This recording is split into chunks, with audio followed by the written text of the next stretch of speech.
Halo teman-teman semua, kembali lagi di serial podcast 20 Lesson That I Came Before My 20s. Di serial podcast ini seperti biasa aku mengundang teman-teman terdekat aku yang mungkin bisa kita dengar pengalaman-pengalamannya, pelajaran-pelajarannya yang ya mungkin juga bisa jadi pelajaran buat kita semua. Hari ini aku mengundang teman lamaku, seseorang yang cukup keren lah menurut aku, yang perjalanan hidupnya juga sangat keren. So, please welcome Wardah Salsabila. Hai Wardah. Halo. Emang iya ya keren ya. Halo guys, salam kenal Halo. semuanya para pendengar podcastnya Naila. Iya, halo War. How Gimana are you? kenalan nih? Iya, kenalan dulu deh. I'm fine. Oke, hai semuanya, aku Wardah Salsabila. Bisa dipanggil Wardah. Bisa dipanggil Wardah, temen lamanya Naila tuh lumayan lama kita ya, temenan dari kelas 2, 1 SMP.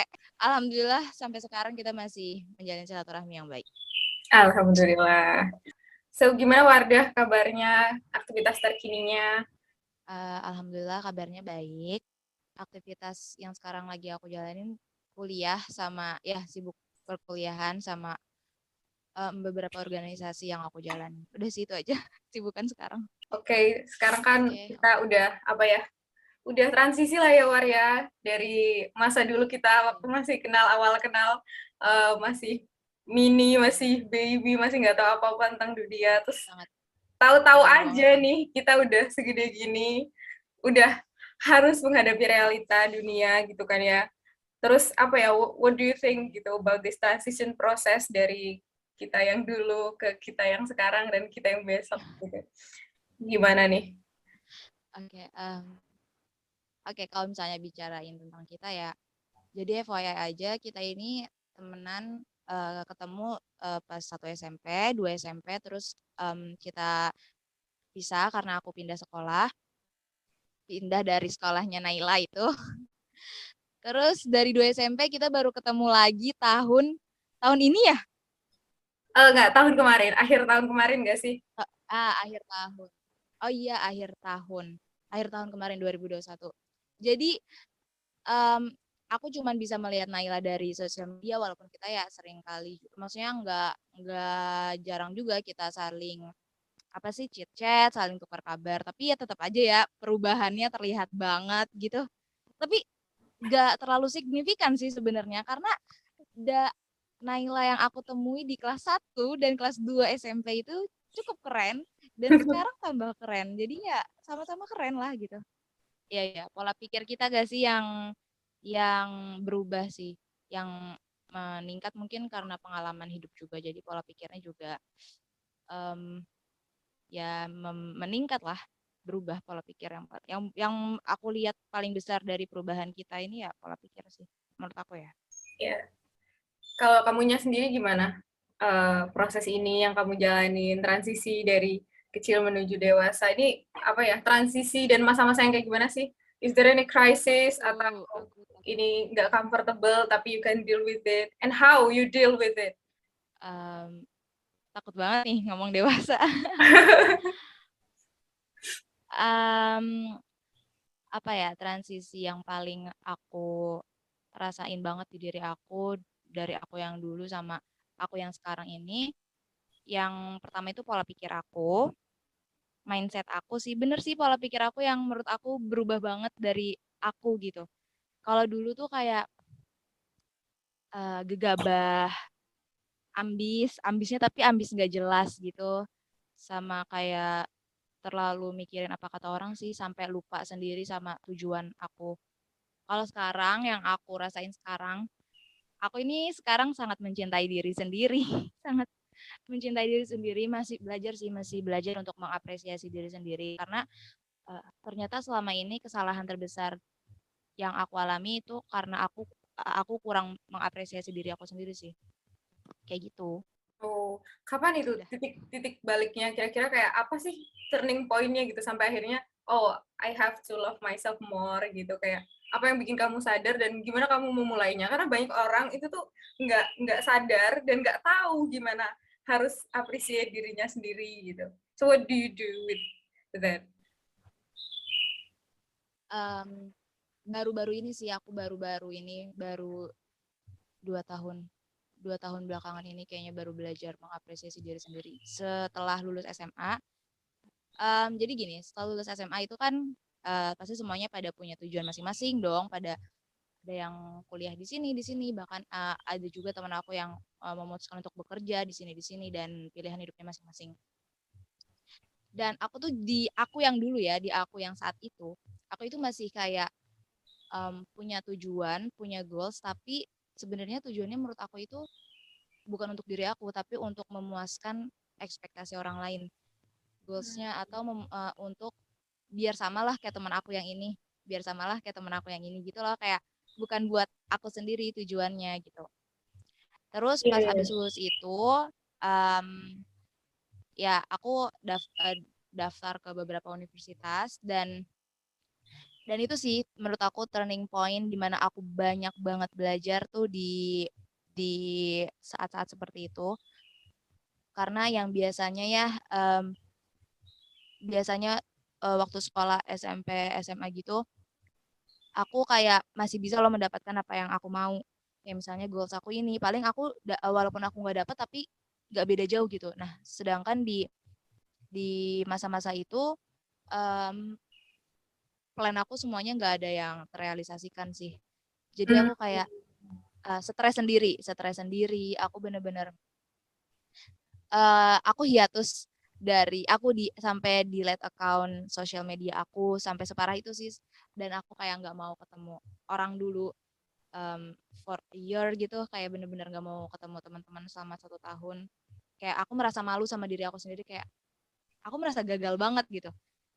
Aku merasa gagal banget dan eh dan ternyata ya setelah aku pikir-pikir sekarang ya nggak apa-apa juga karena apa ya, karena tujuan goals yang aku buat itu ternyata emang terlalu tinggi untuk seorang aku gitu, dan it's okay untuk hmm, gagal gitu. Aku tuh kecewanya bukan karena aku gagal juga sih, aku kecewanya karena pasti teman-teman aku, apa sih orang-orang terdekat aku kecewa nih sama aku. Aku berpikir ya, aku merasa kayak aku tuh membuat ekspektasi kepada mereka. Padahal ya mungkin sebenarnya tuh enggak gitu. Karena sebenarnya mereka tuh kayak fine-fine aja, kayak gak apa-apa War, lo gagal tuh gak apa-apa gitu. Kayak kita masih bisa jadi temen lo gitu. Bahkan kayak iya. orang-orang terdekat kayak keluarga aku juga kayak ya kita masih keluarga, kayak ya nggak apa-apa gagal juga. Ya akhirnya di situ aku setahun tidak bersosialisasi dengan teman-teman, kayak paling cuman 1 orang 2 orang gitu doang sih bersosialisasinya. Iya. Biasanya soalnya aku emang sering lumayan banyak gitu loh bersosialisasi sama orang, sering ikut ikut ini ikut itu, tapi kayak selama setahun itu aku memutuskan untuk enggak dulu karena aku malu sama diri aku sendiri. Kayak gitu deh. Terus gimana how you apa ya, setback lagi gitu loh, kayak aku harus bangkit, aku harus ini. Apa yang pertama kan mungkin banyak juga orang yang ngerasa kecewa, ngerasa apa gitu. Cuman nggak tahu juga gitu. Aduh, aku harus kembali ke jalannya lagi gimana? Aku harus bangkitnya tuh gimana? Atau apa sih yang bikin kamu bisa bangkit lagi? Is it uluran tangan orang atau itu karena kamu sendiri yang mau gitu?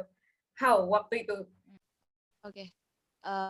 Di saat-saat seperti itu ya kayak setahun lah ya aku kayak begitu tuh, sebenarnya tuh aku sedihnya tuh setahun gitu lah ya.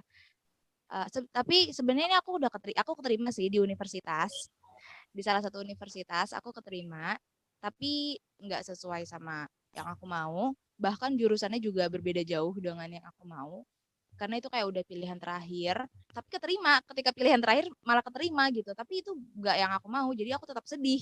Awalnya aku kayak mau coba loh, kayak orang-orang aku ngeliat tuh story kayak cerita-cerita orang kayak dia nggak suka nih sama hal ini tapi dia coba terus akhirnya jatuh cinta dan bisa gitu. Dan aku juga awalnya mau mencoba kayak gitu, kayak uh, FYI dulu aku ceritanya di salah satu universitas keterimanya di jurusan hukum. Aku berusaha untuk suka sama si hukum ini, si prodi hukum ini. Aku berusaha tapi ternyata enggak ya. Ternyata aku nggak bisa menjalankan sesuatu yang tidak sesuai dengan aku juga gitu. Terus dari situ jadi walaupun aku udah keterima aku tetap sedih gitu loh, selama setahun setahun itu tuh aku juga tetap sedih. Kayak jadi nggak akunya jadi kayak nggak merasa nggak ada tujuan lah, karena berbeda jauh sama planning yang aku buat. Uh, balik uh, balik lagi ke aku untuk bangkit lagi itu, kalau nggak salah ya, seingat aku tuh uh, aku merubah sosial media aku menjadi sesuatu yang apa ya, yang membuat aku itu gimana ya? Jadi gini, sosial media aku tuh kan biasanya kita follow banyak orang lah ya. Aku jadi nge-unfollow teman-teman aku yang menurut aku toksik, sesuatu yang menurut aku toksik. Terus aku nge-follow aku nge-follow sesuatu yang buat aku jadi lebih termotivasi. Jadi aku banyak banget nge-follow akun-akun bijak, akun-akun Islami, akun-akun motivasi gitu di every social media, kayak di Instagram, di Twitter gitu. Jadi setiap aku buka handphone nih, jadi kayak ada yang nasehatin aku gitu loh, Nay. Ya, ya, ya. Ngerti gak sih? Ngerti, ngerti, Ya, ngerti. jadi oh iya, love language aku ini kan word of affirmation ya. Jadi tuh gampang banget yang namanya tersentuh sama kata-kata kayak gitu, terus termotivasi sama kayak kalimat-kalimat kayak begitu. Jadi aku bener-bener ngerubah sosial media aku, ngerubah hidup aku ini kayak ini kayaknya harus dibuat positif deh. Sekitar aku itu harus dibuat positif dulu deh biar akunya kebawa positif. Dan dari situ kayaknya aku ya setelah aku banyak-banyak baca-baca buku, baca-baca yang positif ya. Jadi mulai saat itu aku benar-benar merubah sekitar aku menjadi sesuatu yang positif. Jadi sangat berdampak bagi aku. Jadi akunya jadi ke bawah positif lagi deh, kayak gitu. Oke. Iya, dan aku tuh baru sadar ya, baru sadar sekarang. Pasti di balik teman-teman aku yang progresnya baik, progresnya bagus, itu pasti banyak cerita yang nggak mereka show gitu, yang nggak mereka show up ke banyak orang gitu. Dan aku tuh lupa, lupa sama itunya gitu. Aku cuman ngelihat hasil mereka nih, aku cuman ngelihat hasil mereka doang, aku nggak ngelihat prosesnya gitu. Jadi tuh aku iri sama hasilnya. Padahal aku pasti Iya, banyak jatuh bangunnya, teman aku juga kayak gitu. iya. Iya, emang bener sih. Dan kita lebih sering menyimpulkan bahwa orang lain tuh dapat itu dengan mudah gitu, kayak ih lo mah gini gitu Iya, kan. iya, iya bener banget. Dan kita mencoba mengaplikasikan itu pada Iya diri bener kita banget. sendiri, and that's impossible gitu. Nggak Iya, iya. mungkin gitu. Iya, iya, iya. Iya Emang bener banget. ini juga mungkin apa ya? Mungkin kalau di zaman dahulu ya, orang tua kita tuh nggak begitu terpapar sama sosial media gitu loh. Kita tuh bener-bener generasi yang sangat Hmm. dimudahkan untuk ngelihat hidup orang lain gitu kan. Jadi sangat mudah bagi kita untuk Hmm. membanding-bandingkan. Emang harus pintar-pintar ini sih, pintar-pintar manajemen emosional, manajemen ya apa konsumsi juga gitu. So itu ya. Terus apa ya? Untuk jadi kamu yang hari ini gitu ya.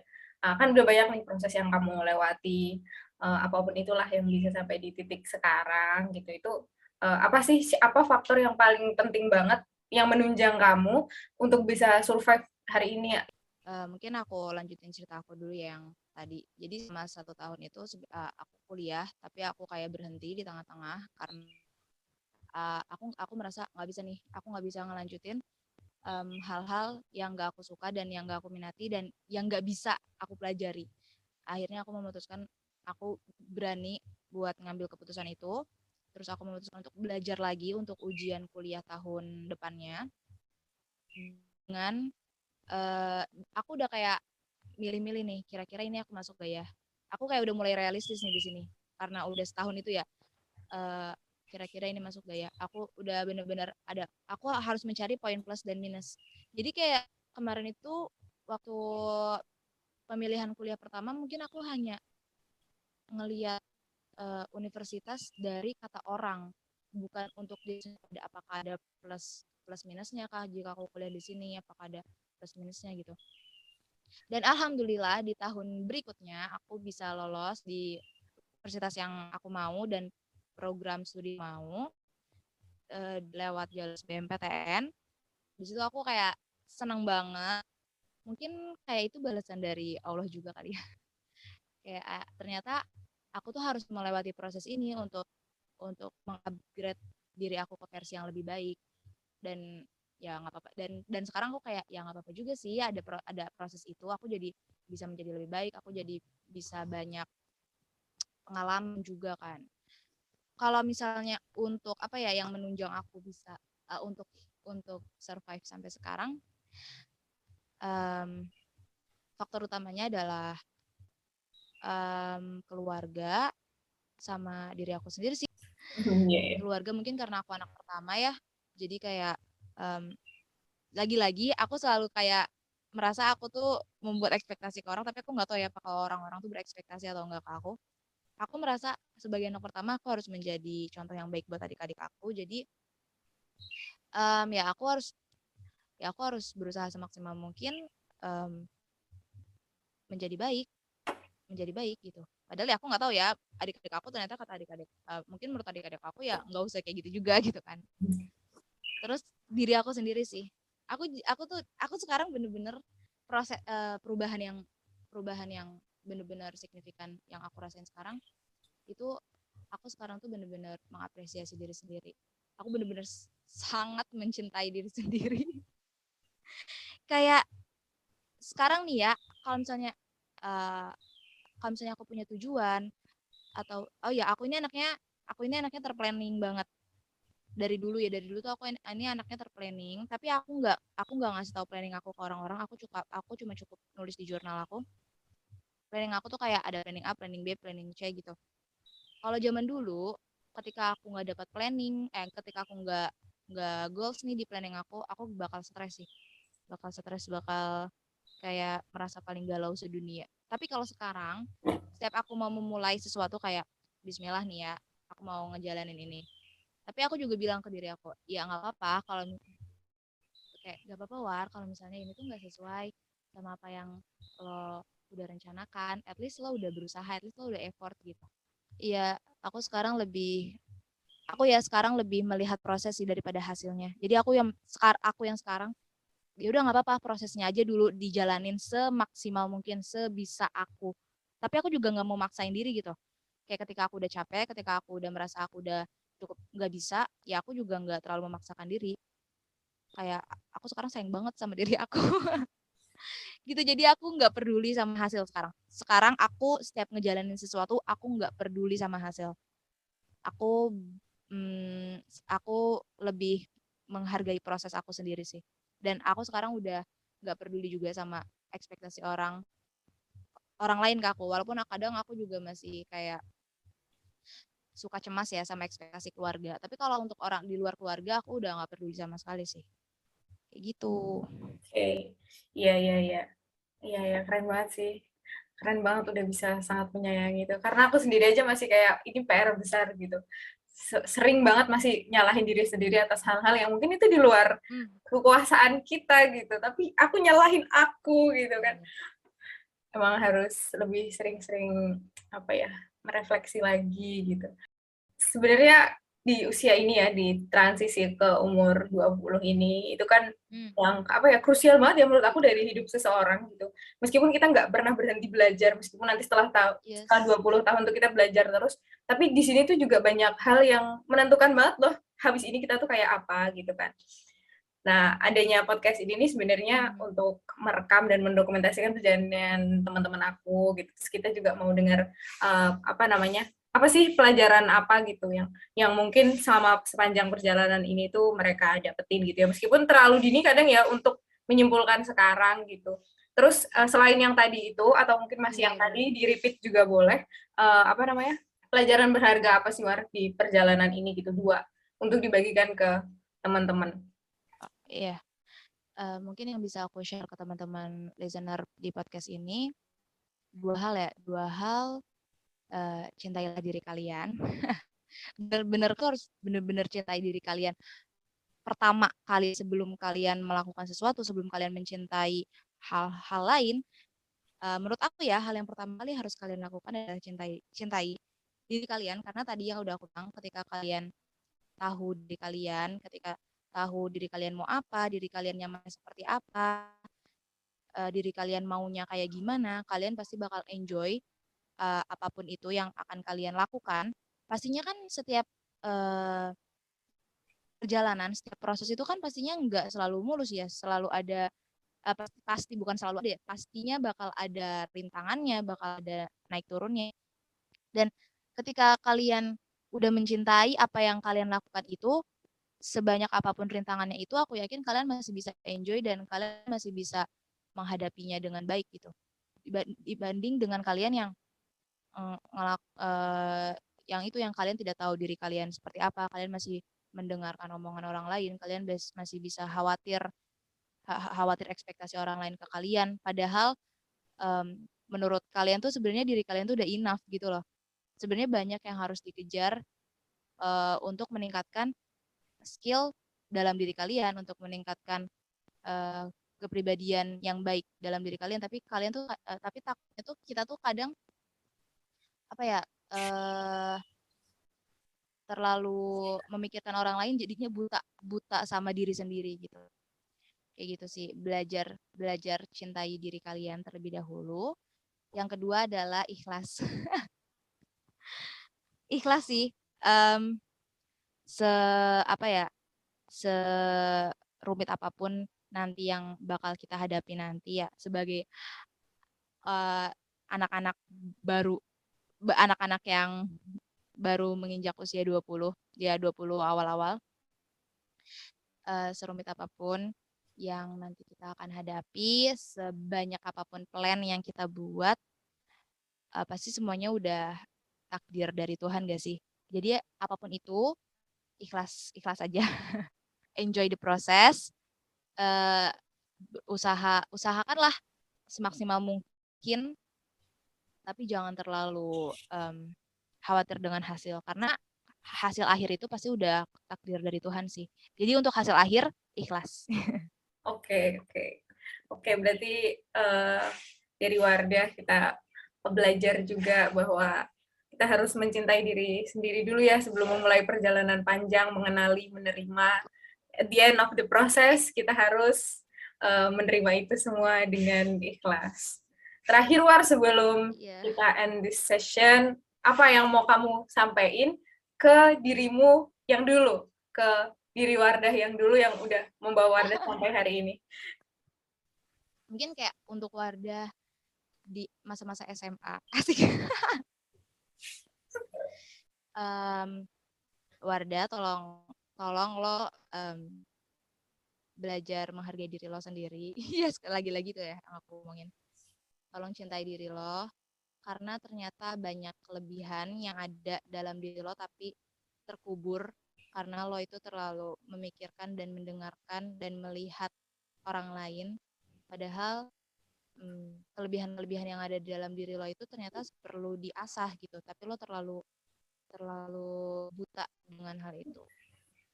Udah situ aja. Terus buat Wardah yang di future, yang di masa depan, apa yang mau kamu bilang dari diri kamu yang hari ini? Oke, untuk Wardah di masa depan nanti, Wardah yang sekarang mau bilang, nggak apa-apa kalau misalnya nanti lo tidak sesuai dengan apa yang lo rencanakan hari ini, tapi gue yakin lo udah berusaha dengan baik, gue yakin lo udah melakukan semua proses ini dengan baik, jadi nggak apa-apa, dan gue harap di masa depan lo menjadi Wardah yang lebih bahagia dari hari ini. Kayak gitu. Oke. Cintai dirimu sendiri. Oke, udah selesai. Ini juga menandai penghujung obrolan kita hari ini. So, Wardah, makasih banyak ya udah mau berbagi ceritanya, berbagi pengalamannya, perjuangannya untuk mencintai dirinya sendiri yang we should to, semua orang harus belajar mencintai dirinya sendiri kan? Ya kan, Mar? Ya, Naila. Thank you for having me. Maaf ya kalau misalnya kurang inspiratif atau apa-apa nih. Karena ini benar-benar based on my experience aja. Iya, nggak apa-apa, War. Ini udah insya Allah. Yang penting sih, ini semua kan bukan apa ya, kita nggak harus menginspirasi orang-orang. Kita tuh yang paling penting adalah merefleksi diri kita sendiri, memaknai perjalanan kita sampai mana. Dan ini nggak lain, apa adanya acara ini, nggak lain adalah supaya kita lebih melihat ke dalam lagi, supaya kita bisa mendokumentasikan perjalanan kita tuh udah sampai mana. Gitu.